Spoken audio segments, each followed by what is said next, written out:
me acuerdo que desde los 14 años tenía ya elegido lo que quería ser. Yo quería ser médico. No sé muy bien por qué. Yo creo que era un momento que mucha gente íbamos a hacer hacia medicina.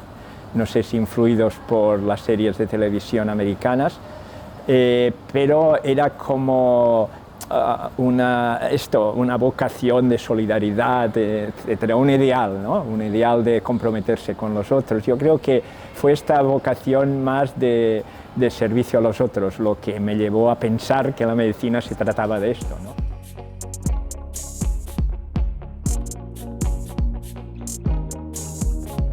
Bueno, yo hice un internado desde tercero de medicina, estaba ya internado en el hospital y en neumología, hice un internado en neumología y allí a mí me parecía que los enfermos llegaban ya muy tarde, se nos moría mucha gente, gente con problemas pulmonares relacionados con su vida profesional,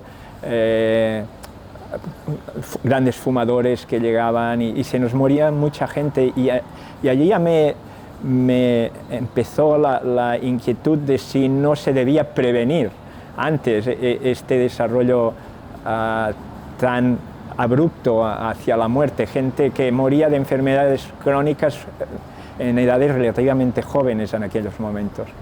De manera que yo ya tenía una sensibilidad para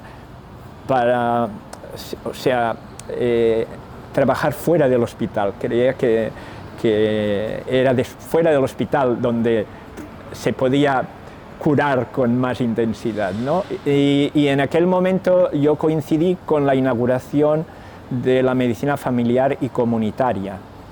Esto era un movimiento promocionado por la Organización Mundial de la Salud en la convención del año 80, en los que hicieron un llamado a lo que llamaban Salud para Todos en el año 2000. Y una de las recomendaciones es que se crease esta especialidad médica, especialidad que llamaban medicina familiar y comunitaria. Pues yo fui de las primeras generaciones de la medicina familiar, la residencia en medicina familiar y comunitaria, y había toda la parte clínica del trato de ser médico de cabecera, médico de familia, pero había toda una parte comunitaria. Y aquello se tuvo que desarrollar. Yo allí empecé con unos primeros estudios, aquí no había formación, y yo tuve curiosidad para ir a París a un diplomado que hacían en epidemiología, y aquello me llevó a que cuando terminé la residencia, yo quería ser médico de familia, quería ser médico de cabecera, médico clínico, pero en Barcelona había unas epidemias de asma que colapsaban los hospitales con un asma muy severo y necesitaban a alguien que tuviese alguna formación en epidemiología. Y yo con mi bagaje muy modesto pues fui el seleccionado y allí lo que pasó es que cambió pues mi camino en la medicina.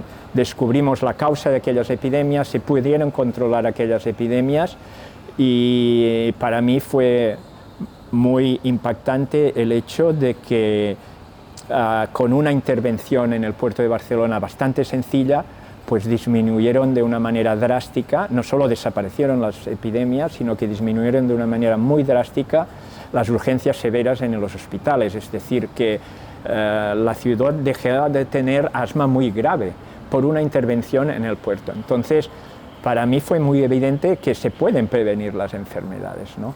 Y allí empecé a descubrir otra vocación, que era la vocación científica. Y pues empecé a trabajar en proyectos científicos relacionados con asma y las causas del asma, y aquí yo derivé a que cada vez hacía menos clínicas. Para mí fue muy difícil compatibilizar la parte de tratamiento de los pacientes con lo que representa la investigación, que necesita un grado de rigor y de profesionalización muy elevado, y pues escogí seguir en la parte de la investigación.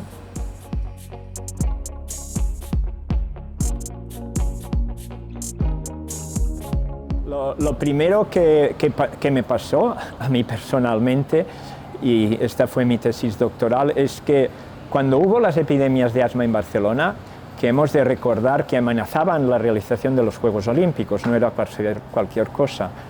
La primera sospecha por parte de los clínicos del Hospital Clínico de Barcelona que las detectaron era que era debido a la contaminación del aire por las térmicas, por los automóviles, por los autobuses, por la calefacción. Y evidentemente nosotros estudiamos todas las posibles causas, pero descubrimos que no era la causa de la epidemia de aquel asma, no era la contaminación, sino era una descarga en el puerto de la soja que se utilizaba para hacer pienso, pero esta soja estaba muy fraccionada, era ultra fina por el traslado desde Estados Unidos, y cuando se descargaba se generaba una nube de polvo que viajaba sobre la ciudad, y aquello producía una reacción alérgica en personas susceptibles que de una manera súbita hacían un ataque muy severo de asma. De manera que la causa no era un contaminante químico, orgánico, sino era un contaminante biológico, orgánico. Pero había poca gente susceptible en la ciudad, a pesar de que todo el mundo respiraba aquella nube. Al final pues hubieron unos 2000 casos, era digamos, una predisposición rara. Si tú no tenías esta predisposición en tu sistema inmunológico, no hacías el asma por soja.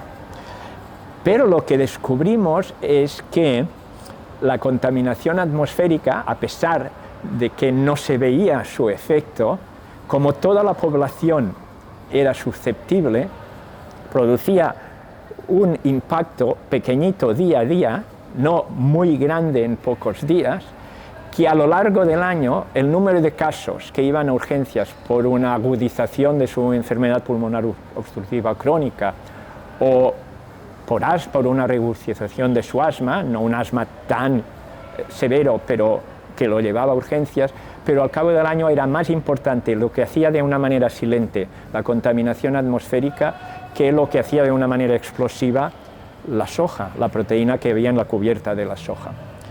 Y esto era en un momento en el que, los años 80, en el que las ciudades habían limpiado el aire y se pensaba que el aire ya era saludable.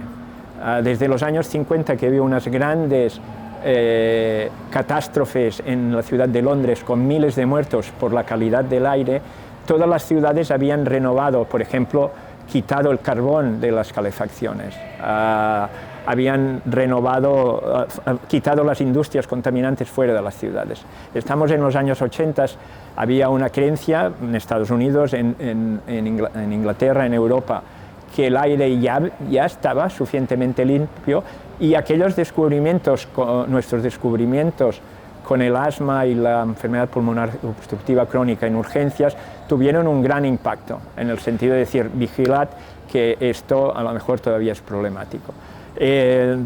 Al cabo de 2 o 3 años salió un artículo muy importante en Estados Unidos que reafirmó esto de una manera mucho más radical, porque se veía que aumentaba la mortalidad en días que había más contaminación, y a partir de aquí se dedicaron muchísimos recursos en entender por qué la contaminación del aire invisible, que no sabíamos que era tan tóxica, podía estar aumentando la mortalidad, sobre todo si se comparaban ciudades más contaminadas con menos contaminadas. Y esto me llevó a mí a seguir trabajando en contaminación atmosférica, porque, o sea, yo no pude nunca dejar de investigar en contaminación, porque había como un empuje a que yo no podía dejar este tema. Y en los últimos años lo que pasó es que yo hacía pues 25 años como mínimo, empecé a trabajar más en el desarrollo del sistema neurológico que en el pulmón. Hubo un cambio en mi carrera y empezamos a estudiar cómo la contaminación atmosférica podía afectar el cerebro, el desarrollo del cerebro.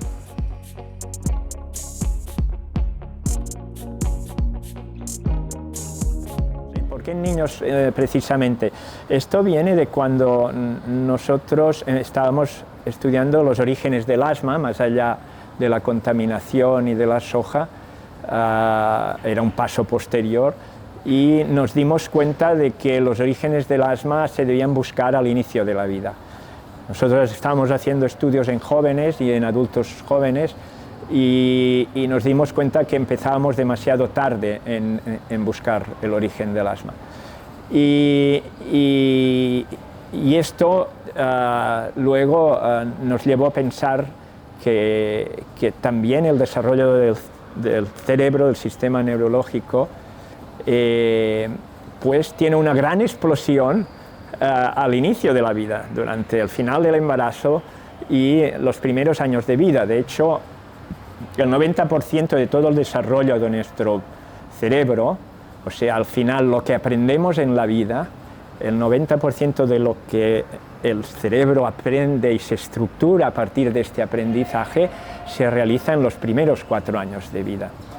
De manera que, si pensamos de manera preventiva, donde se juega el futuro de un cerebro es en los primeros años de vida. Nosotros teníamos evidencias por estudios en animales que la contaminación atmosférica no solo afectaba a los pulmones o no solo afectaba al corazón, que fue otro descubrimiento que ocurrió a finales del siglo pasado, sino que había posibilidades que estas partículas del aire entrasen en el corriente sanguíneo, cruzasen la barrera hematoencefálica y entrasen en el cerebro. Teníamos evidencias en autopsias en animales que si estaban en zonas más contaminadas, su cerebro estaba más inflamado. De manera que lo que a nuestro grupo le preocupó es que este crecimiento del cerebro, de manera que el niño va aprendiendo, su cerebro cada vez está más conectado, es capaz de hacer más funciones conectivas, se vuelve más inteligente, de manera que hay una pendiente de crecimiento en cada uno de nosotros, que luego se aplanará cuando llegamos a la juventud, y al cabo de no muchos años, a partir de los 30, 40 años, pues ya no solo dejará de crecer, sino que algunas funciones se van debilitando, ¿no? De manera que es una curva. Y nosotros estábamos muy interesados en entender si había variaciones en estas curvas de crecimiento de cada niño en función de dónde vivían, porque sabíamos que había tóxicos en el aire que podían afectar la inflamación del cerebro y la función de este cerebro.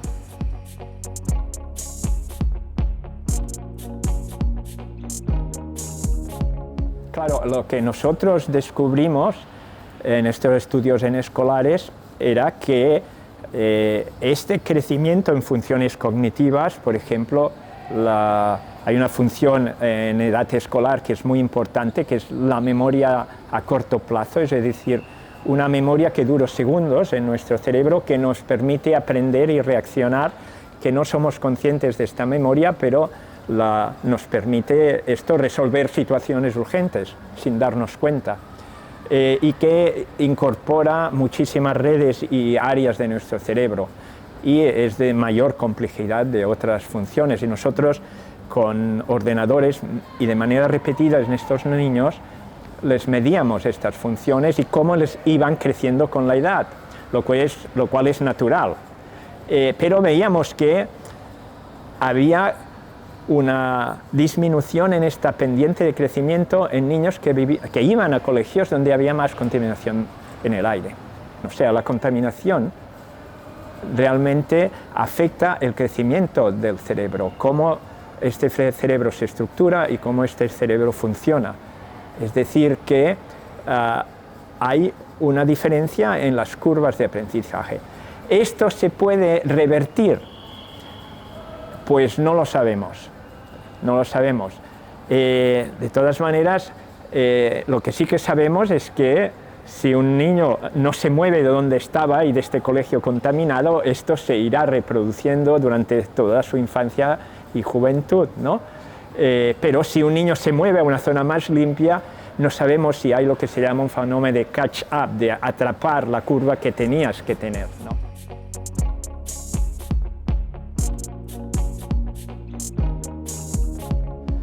Lo que sí que nosotros estamos haciendo ahora es estudiar estas curvas de crecimiento desde el inicio de la vida de estos niños. De hecho, antes de que nazcan ya les estamos midiendo estos cerebros. ¿Y por qué?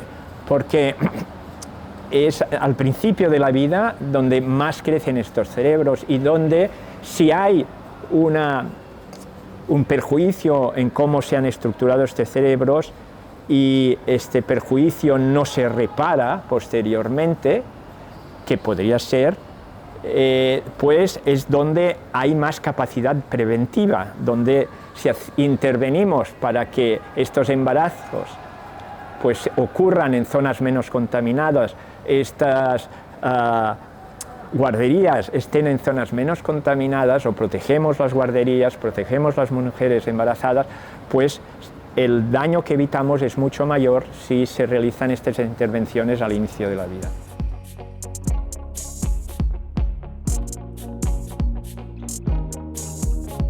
Claro,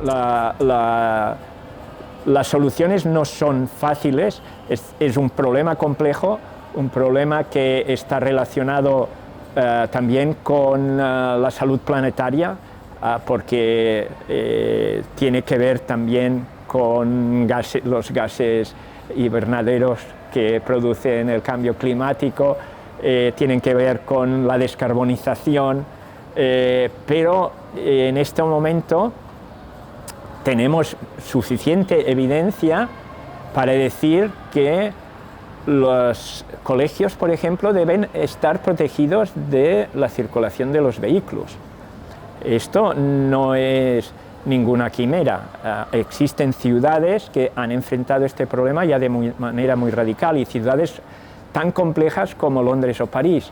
En Londres tenemos ya más de 300 colegios que están protegidos con lo que los ingleses llaman Zero Emission Zone, o sea, zonas de emisión cero, y que en París le llaman caminos escolares o calles escolares. De manera que sabemos que es eficaz reducir el tráfico a cero alrededor de un colegio, porque disminuye la contaminación en este colegio y esto tiene un impacto en el desarrollo del cerebro de estos niños.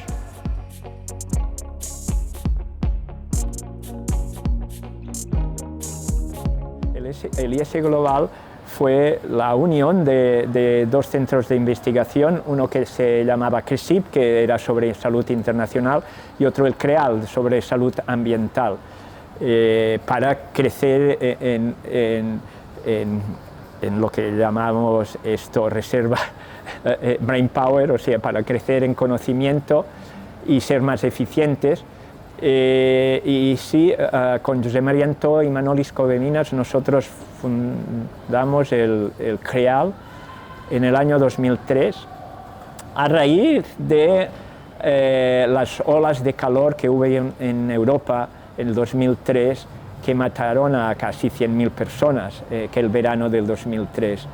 Esto llevó a las administraciones a ser más sensibles al impacto del medio ambiente en la salud, y por allí pudimos convencerlos de que había oportunidad para crear un centro en el que se estudiase cómo el medio ambiente afecta a la salud, ¿no? No solo son los genes lo que afecta a la salud, no solo son los hábitos, una mala dieta o fumar lo que afecta a la salud, sabemos que donde vives afecta a la salud, por ejemplo. Sabemos que lo que está pasando con el planeta tiene un impacto en salud, que no puede haber salud humana sin que haya salud planetaria.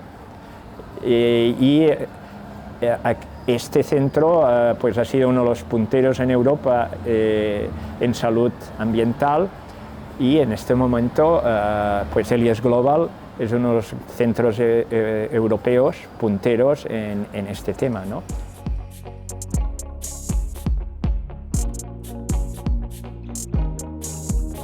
Yo ya no soy el director del departamento de salud infantil en el IS Global.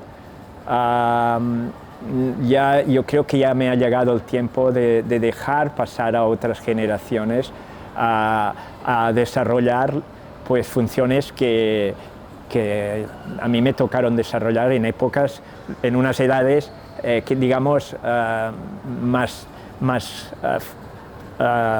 creativas y donde había más capacidad para enfrentar los retos que hay. Yo creo que es bueno dejar pasar a las generaciones que vienen detrás para tomar responsabilidades, ¿no? Que las responsabilidades que a nosotros nos tocaron también ellos las asuman, ¿no? De manera que yo en este momento soy un investigador nato en este grupo y ya no soy el director de este grupo.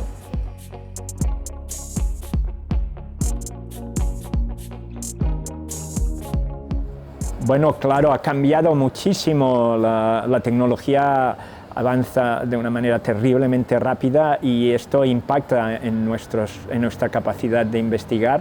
La incorporación de todas lo que llamamos ómicas, o sea, toda la biología molecular en la epidemiología, esto nos ha cambiado la manera de trabajar, pero sobre todo también la bioinformática, como toda la inteligencia artificial, y como trabajamos en grandes plataformas de estudios multicéntricos, esto tiene un poder extraordinario.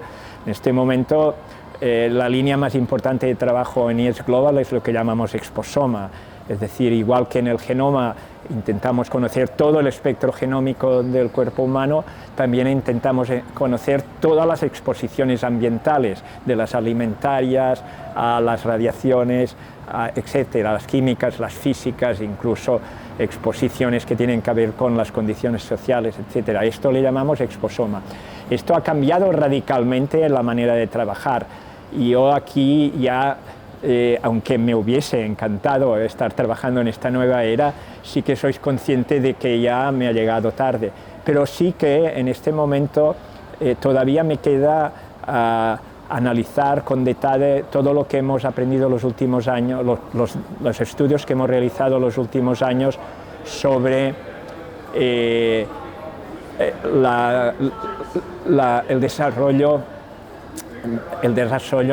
de los fetos y de los niños al inicio de la vida, como los datos en los estudios que hemos creado pues, los últimos 4 o 5 años, que recogíamos con ya técnicas muy interesantes de imagen, pues cómo el cerebro iba evolucionando ya desde la edad fetal y a los meses de vida podíamos recoger información.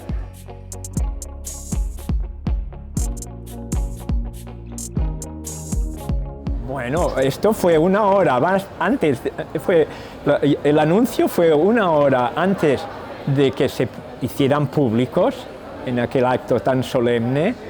Yo estaba en la calle, llena de ruido, y recibí esta noticia de una manera muy simpática, porque me dijo: lo vamos a anunciar dentro de 1 hora, supongo que usted aceptará. Yo dije, claro, que aceptaré, esto es un honor.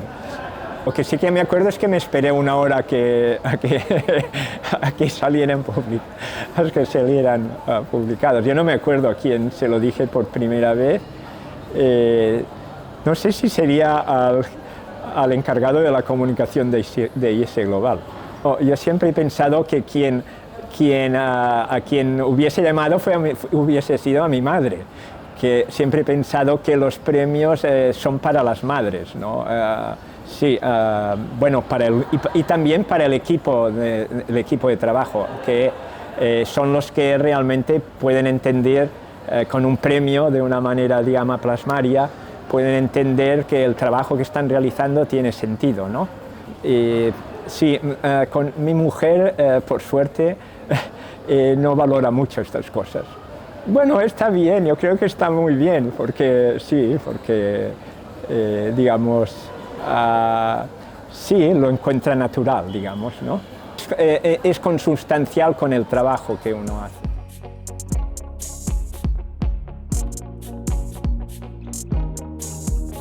Sí, me gusta subir montañas. Esta es mi manera de compensar el trabajo intelectual. Yo creo que uno no puede estar solo trabajando con el cerebro. El trabajo manual, o en mi caso el caminar y el estar con la naturaleza es la manera de balancear esto, ¿no? Una cosa que me gustaría mucho es tener un huerto, pero para esto necesitas tener un huerto, ¿no? Pero creo que es bueno, como los clásicos, compensar la parte intelectual con la parte manual.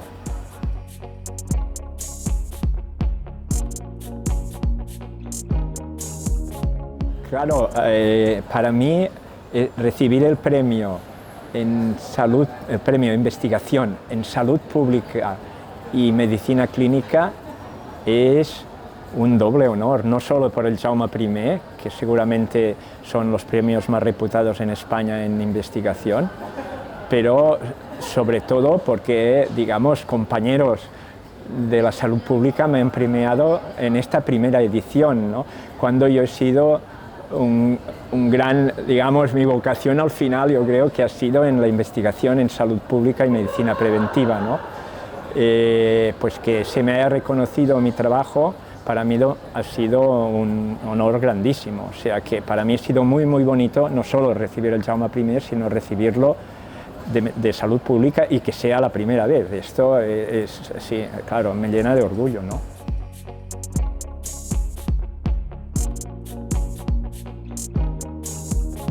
Bueno, para mí el premio Jaume I es el mayor honor en España, de la investigación en España, ¿no?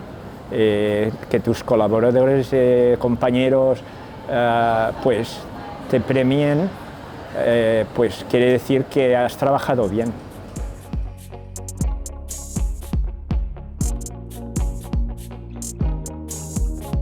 O sea, reputación sería una palabra que definen los premios Jaume I por cómo está constituido la fundación y cómo se eligen los premios.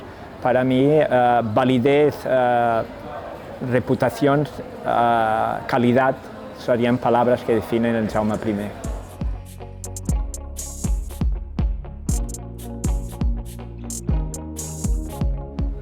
Bien, yo lo que les diría es que la investigación es un camino de vida intenso, duro, pero bonito. Yo he tenido la suerte que las hipótesis que tenía se han ido cumpliendo. A veces es todavía más dura que la que yo he vivido, pero da la oportunidad de responder a una inquietud personal, interna, de creación de conocimiento para el bien de la humanidad, pero también tiene aquí dentro como un juego individual que tiene que ver con la manera de ser, ¿no? De hacerse preguntas, de buscar de la manera más rigurosa la respuesta a estas preguntas, de trabajar en equipo, de entender que has de tratar bien a los otros. O sea, es un tipo de trabajo en el que se trabaja mucho, pero que sobre todo requiere ilusión y tratar bien a los otros.